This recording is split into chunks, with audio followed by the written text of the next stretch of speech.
All right, so we're going to talk about ghosting again because it's happened a couple times to my clients this past week as well as myself.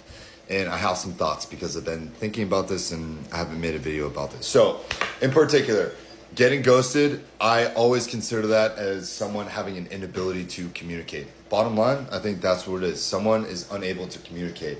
Why someone is unable to communicate? That could be a myriad of different answers, but primarily it's because they don't want to hurt someone's feelings. And I saw that with my clients this week, some of their situations that were getting ghosted. I'm like, well, it's very clear that this person just doesn't want to hurt your feelings. They're afraid to speak up.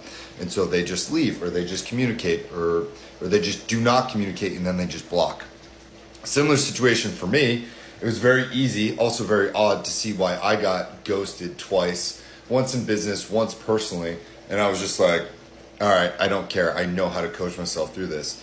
But for clients, I'm telling you that most often someone does not know how to communicate, so they just end up ghosting. It's a relatively unhealthy way to do it. And when that happens, your protocol is that you just cut that person out forever. Okay, cool, bye, see you later. Like, there are certain things that I will not tolerate anymore with my businesses.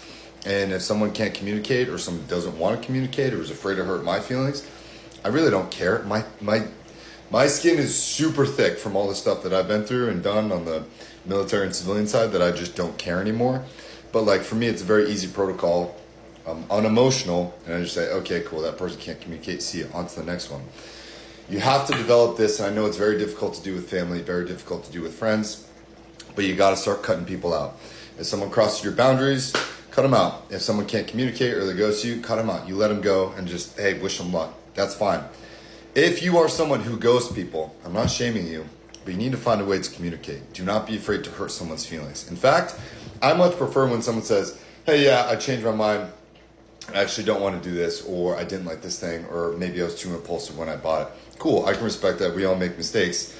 I appreciate you reaching out, communicating, on to the next one. That's fine. But when someone just straight up ghosts and disappears, I'm like, all right, whatever. I don't deserve this. I don't tolerate this. And now that person is essentially not making it back into this community or having me as a mentor whatsoever. This isn't in particular to anyone that's one of my followers or a client, but this has happened to me previously throughout the years.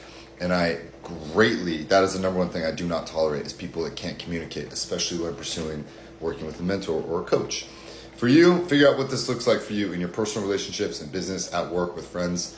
If someone goes to you, your protocol is cool, boom, see you later, unemotional, and you're just moving on to the next one. Doesn't matter how long you've known the person, they're just done. Same way with me, if someone doesn't align their words and their actions, and I see that, and that affects me personally, I'm like, you're done, you're out of the inner circle. Peace, deuces. That's all I got for you. If you want one-on-one coaching, hit me up. I help people understand, build tools, apply these tools so that their lives get better and they start crushing their goals. Have a nice Sunday. See you in the next one. Peace.